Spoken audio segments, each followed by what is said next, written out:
If your baby could tell you the 6 things they need most from you, not just as an infant but throughout their entire childhood, it wouldn't be expensive toys, the perfect nursery, or getting into the best schools. It would be 6 simple acts of love that build the foundation for who they become as adults. A child psychologist showed me research on what creates securely attached, emotionally healthy, resilient children, and it all came down to these 6 consistent acts that cost nothing but change everything. I realized I'd been focused on all the wrong things while missing what actually mattered. The fourth act completely transformed how I saw my role as a mother, and it's something most parents overlook entirely. When I started prioritizing these 6 acts daily, my relationship with my daughter deepened in ways I never expected. If you want to give your child what they truly need to thrive emotionally and psychologically, hit that like button and subscribe right now because these 6 acts of love are backed by decades of attachment research, and they're the foundation of healthy development. The first act of love your child hopes for from you is consistent presence, not perfect presence, but consistent availability and responsiveness. From the moment they're born, your baby is asking, "Are you there? Will you come when I need you? Can I count on you?" They're not asking you to be there every second or to never have a bad day.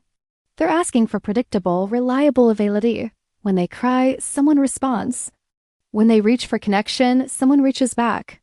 When they're scared or hurt, someone comfortably comes to help. This builds what psychologists call secure attachment, which is the foundation for everything else.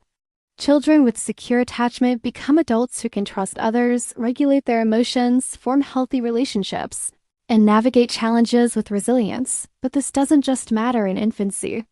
Throughout childhood, your consistent presence, showing up for school events, being available after school, being there at bedtime, these moments communicate you matter. I'm here, you can count on me. I used to think my physical presence was enough, but I learned my phone in my hand while my daughter talked meant I wasn't really present. True presence means putting distractions aside and being fully there in the moment. The second act of love is seeing them for who they truly are, not who you want them to be. Every child hopes to be accepted and celebrated for their authentic self, their personality, their interests, their pace, their unique way of being in the world. When parents impose their own dreams, compare them to siblings or other children, or constantly try to mold them into something different, children learn their true self isn't acceptable. I caught myself doing this without realizing it.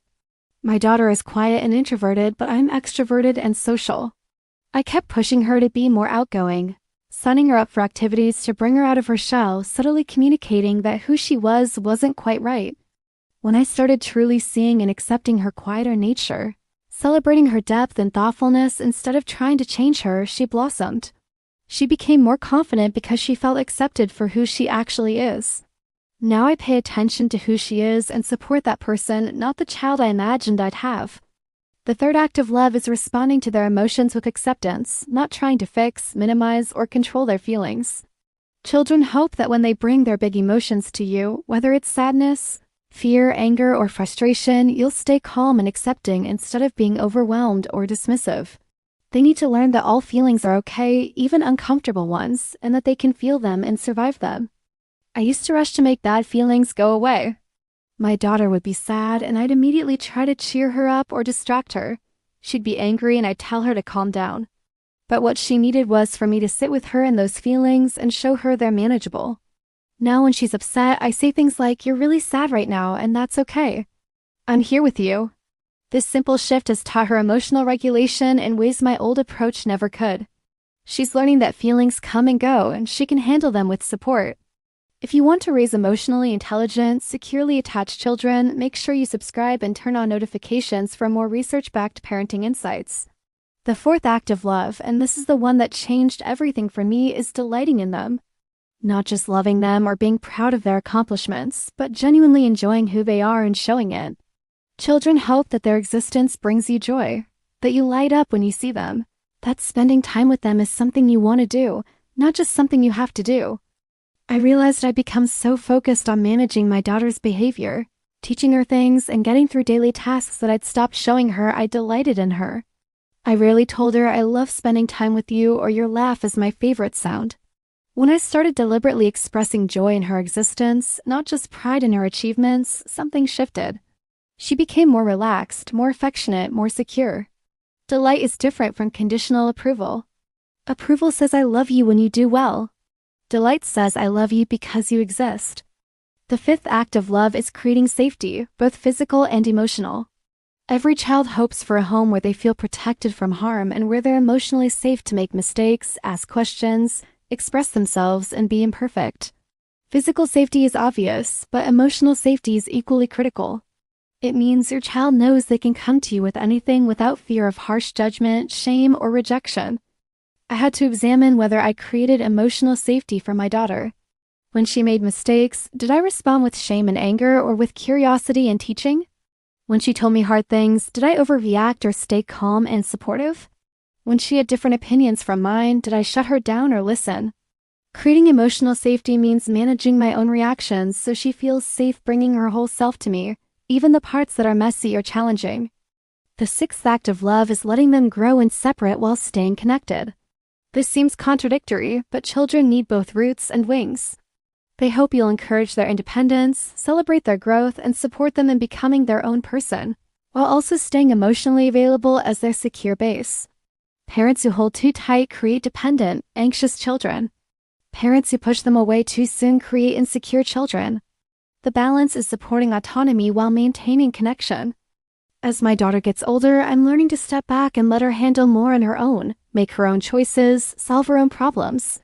But I'm also making sure she knows I'm always here if she needs me, that growing up doesn't mean growing apart. I celebrate her independence instead of feeling threatened by it. This gives her confidence to explore the world because she trusts her home base is solid. Comment below and tell me which of these 6 acts of love do you think you're doing well, and which one do you want to focus on more? These 6 acts of love, consistent presence, saying them truly, accepting all emotions, delighting in them, creating safety, and balancing connection with autonomy, these are what secure attachment is built on. And secure attachment is what predicts lifelong well-being, healthy relationships, emotional regulation, resilience, and the ability to trust and love others. It's not about being perfect. It's about being consistent in these fundamental ways that communicate you are loved, you are safe, you matter, you are seen, and you belong. Looking back at my parenting journey, I wish I'd understood these 6 acts from the beginning instead of focusing so much energy on things that didn't matter nearly as much. The Pinterest perfect nursery, the developmental milestones, the expensive educational toys, none of that builds secure attachment. These 6 simple acts do. And the beautiful part is that it's never too late to start. Whether your child is an infant or a teenager, you can begin prioritizing these acts today and start repairing and strengthening your attachment. If this video shifted your perspective on what your child truly needs from you, please share it with another parent. These 6 acts are so simple but so profound, and every child deserves to receive them. Drop a comment and tell me which act resonated most with you, or share how you're going to show these acts of love differently. And make sure you're subscribed because we're building a community of parents who focus on what truly matters: connection, attachment, and emotional health, not just managing behavior or chasing milestones. Thank you for being here and for caring about giving your child the foundation of love they hope for and deserve.